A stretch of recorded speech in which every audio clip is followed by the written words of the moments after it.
ನನ್ನ ಪ್ರೀತಿಯ ಮಗು, ಕೃತಜ್ಞತೆಯು ಸಂತೋಷದ ಬಾಗಿಲನ್ನು ತೆರೆಯುವ ಕೀಲಿಯಾಗಿದೆ. ನೀನು ಹೊಂದಿರುವುದನ್ನು ನೀನು ಕೇಂದ್ರೀಕರಿಸಿದಾಗ ನಿನ್ನ ಜೀವನದಲ್ಲಿ ಹೆಚ್ಚಿನ ಆಶೀರ್ವಾದಗಳನ್ನು ನೀನು ಆಹ್ವಾನಿಸುತ್ತೀಯ. ಪ್ರತಿ ಕ್ಷಣ, ಪ್ರತಿ ಉಸಿರು ಮತ್ತು ಪ್ರತಿ ಅವಕಾಶಕ್ಕೂ ಕೃತಜ್ಞವಾಗಿರು. ಕೃತಜ್ಞತೆಯು ನಿನ್ನ ದೃಷ್ಟಿಕೋನವನ್ನು ಪರಿವರ್ತಿಸುತ್ತದೆ ಮತ್ತು ನಿನ್ನ ಹೃದಯವನ್ನು ಸಂತೋಷದಿಂದ ತುಂಬುತ್ತದೆ. ಯಾವುದನ್ನು ಲಘುವಾಗಿ ತೆಗೆದುಕೊಳ್ಳಬೇಡ. ಪ್ರತಿ ಅನುಭವವು ಉಡುಗೊರೆಯಾಗಿದೆ.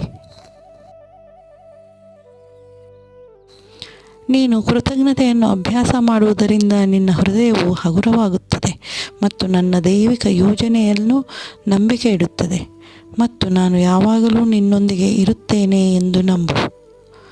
ಓಂ ಸಾಯಿರಾಮ್.